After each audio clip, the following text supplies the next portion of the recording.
நாம் இட்லி தோசைக்கு ஊற வைப்போம். ஊற வைக்க சில சமயம் மறந்துடுவோம். நம்ம வெளியில் இருப்போம். அப்போ நம்ம வீட்டில் இருக்கிறவங்கள்ட்ட ஊற வைக்க சொல்லணுன்னா, வீட்டில் குழந்தைங்க கொஞ்சம் வளர்ந்த குழந்தைங்க கூட அவங்களுக்கு அளவு தெரியாது. ஹஸ்பண்ட் இருந்தால் அவங்களுக்கும் அளவு தெரியாது நம்ம எவ்வளோ ஊற வைப்போம் அப்படின்னு. வீட்டில் வயசானவங்க இருந்தால் அவங்க பாவம் தட்டு மாதிரி அரிசி ட்ரம் திறந்து உளுந்து திறந்து ஊற வைக்கிறதுக்கு அவங்களுக்கு கஷ்டம். ஆனால் இந்த மெத்தடை நீங்கள் ஃபாலோ பண்ணால், நீங்கள் வெளியில் போயிருந்தால் கூட இட்லி தோசைக்கு ஊற வைக்கணும் அப்படின்னு நீங்கள் நினச்சிங்கன்னா, இதை ஃபாலோ பண்ணிங்கன்னா உங்களுக்கு ஈஸியாக இருக்கும். நம்ம எவ்வளோ ஊற வைப்போமோ அந்த அரிசி அளவு எடுத்துக்கணும். அப்புறம் அந்த அரிசிக்கு தகுந்த உளுந்து அதையும் நம்ம எடுத்துக்கணும். இப்போ அரிசி உளுந்து இதுக்கு நீங்கள் வெந்தயம் சேர்ப்பீங்கன்னா வெந்தயத்தையும் கூட அந்த உளுந்தோடையே சேர்த்து வச்சுக்கோங்க. நீங்கள் தனித்தனியாக ஊற வைக்கிறீங்கன்னா அதை தனித்தனி கவரில் போட்டு ஸ்டோர் பண்ணுங்கள். ஆனால் நான் என்ன பண்ணுவேன்னா, நான் எப்பயும் ஒன்றா ஊற வச்சு தான் ஆட்டுவேன். அப்போ இதை தனித்தனியாக ஸ்டோர் பண்ணாலும் தனித்தனியாக ஸ்டோர் பண்ணலாம். ஒன்றா ஊற வைக்கிறீங்க அப்படின்னா ஒன்றாவும் ஊற வச்சு இது பண்ணலாம். நான் ஒரு வீடியோ போட்டிருக்கேன். அதாவது நம்ம கவர்லாம் எப்படி நீட்டாக ஃபோல்டு பண்ணி ஸ்டோர் பண்ணி வச்சுக்கிறது அப்படின்னு இந்த மாதிரி மடித்து, அது இடத்தையும் அடைக்காது, நம்மளுக்கு கவரும் தேட வேண்டிய அவசியமே இல்லை. அதனால் இந்த மாதிரி கவர் நம்ம மடித்து வச்சுருக்கிறத நம்மளுக்கு இந்த சமயத்தில் நல்லா உதவும். இப்போ நம்ம அளந்து வச்சுருக்க அரிசியும் உளுந்தையும் ஒரு கவரில் நல்லா போட்டு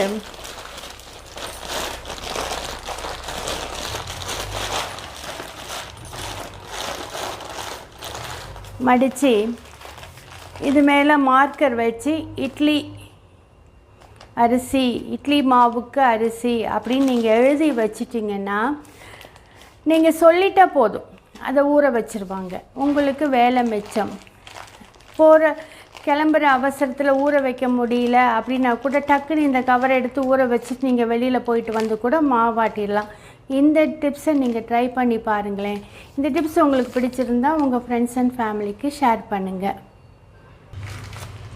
இப்படி மார்க்கரில் எழுதி இது கவரில் போட்டு ரப்பர் பேண்ட் போட்டு வச்சிட்டிங்கன்னா, இதை அப்படியே ஒரு கவர் எடுத்து ஊற போட்டுருங்க அப்படின்னு சொன்னால் வேலை ஈஸியாக முடிஞ்சிடும்.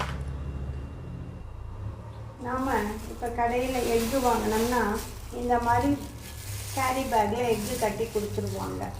அதை நம்ம வீட்டில் ஸ்டோர் பண்ணுவோம், ஃப்ரிட்ஜில் வைப்போம்.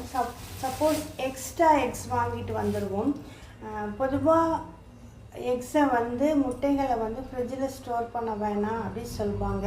ஏன்னா அந்த எக்கோட ஷெல் அந்த ஃபார்ம்லேருந்து வர இதில் சம்டைம்ஸ் சில பாக்டீரியாஸ் இருக்கும். அது நம்ம ஃப்ரிட்ஜில் அந்த சில் கண்டிஷனில் ஸ்டோர் பண்ணும்போது அது அதிகமாக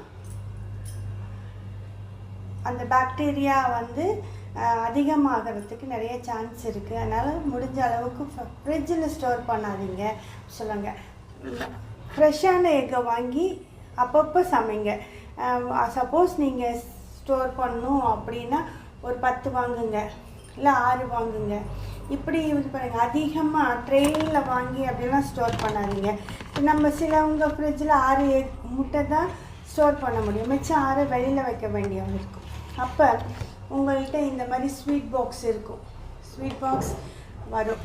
சம்டைம்ஸ் நீங்கள் எக்கு வாங்கியிருப்பீங்க. இப்போ டிபார்ட்மெண்டல் ஸ்டோர்லாம் வாங்கினா எக்கேஸ் கொண்டு போகட்டி கூட இந்த மாதிரி இதில் அவங்க எக்ஸ் கொடுப்பாங்க. இதை எடுத்துக்கோங்க. இந்த ஸ்வீட் பாக்ஸில் வச்சு இப்போ இந்த எக்கை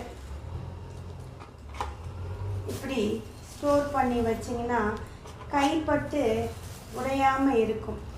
எக்ஸ்ட்ரா இருக்க எக்ஸை நீங்கள் இந்த மாதிரி ஸ்டோர் பண்ணிடுங்க. அப்போ எக்கு சேஃபாகவும் இருக்கும். நம்மளுக்கு ஸ்டோர் பண்ணிடுறதுக்கு இடமும் அடைக்காமல் இருக்கும். அதனால் இப்படி வச்சுக்கிட்டிங்கன்னா கண் பார்வையில் இருக்கிறதுனால எக்கு கைப்பட்டு உடையாது. எக்ஸ்ட்ரா இருக்க எக்கை எப்படி ஸ்டோர் பண்ணிக்கலாம். இதை ட்ரை பண்ணி பாருங்களேன். இது உங்களுக்கு பிடிச்சிருந்தா எனக்கு ஒரு லைக் போடுங்க. உங்கள் ஃப்ரெண்ட்ஸ் அண்ட் ஃபேமிலிக்கு ஷேர் பண்ணுங்கள். நாம் வீட்டில் இந்த மாதிரி சாப்பர் யூஸ் பண்ணுவோம். ஆனியன், டொமேட்டோ, குக்கும்பர் ஐட்டாக்கெல்லாம் செய்யும்போது சாப்பர் யூஸ் பண்ணுவோம். சாப்பர் யூஸ் பண்ணிவிட்டு இதை கழுவ போடும்போது இந்த மூடியும் போடும்போது இந்த இடத்துல தண்ணி போகும்போது தான் இந்த த்ரெட்டு கட் ஆகிடும். அதனால் முடிஞ்ச அளவுக்கு சிங்கில் இதை போட்டு கழுவாதீங்க. இதை கைப்படாமல் ஈஸியாக நம்ம க்ளீன் பண்ணிடலாம். இப்போ தண்ணி ஊற்றிக்கோங்க.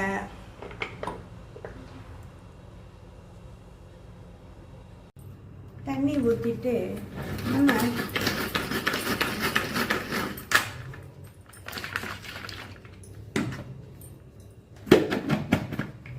நல்லா எப்படி ஆனியன் இது சாப் பண்ணுறதுக்கு இது பண்ணுவோமோ பாருங்கள், சுத்தமாயிடுச்சு பாருங்கள். இதில் இதுக்குள்ளேயும் தண்ணி போகல.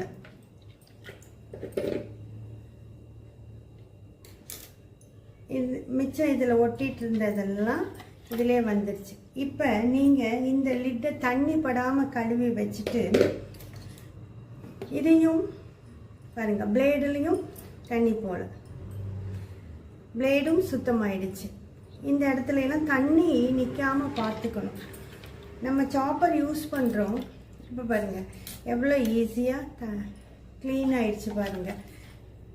இப்போ நம்ம லைட்டாக நம்ம எப்படி வாஷ் பண்ணுவோமோ அந்த மாதிரி வாஷ் பண்ணி எடுத்து வச்சுக்கிட்டோம்னா நம்மளோட இந்த சாப்பரோட மெயினாக நம்மளுக்கு இந்த த்ரெட்டு கட் ஆகிறதுனால தான் இந்த சாப்பர் யூஸ் ஆகாமல் போயிடுது. நீங்கள் இதை ட்ரை பண்ணி பாருங்களேன். இந்த சாப்பரோட பிளேடு ரொம்ப சம்டைம்ஸ் நம்ம யூஸ் பண்ணி ரொம்ப ஷார்ப்னஸ் கம்மியாக இந்த மாதிரி இருக்கும். அப்போ இந்த மாதிரி செராமிக் நம்ம எடுத்துகிட்டு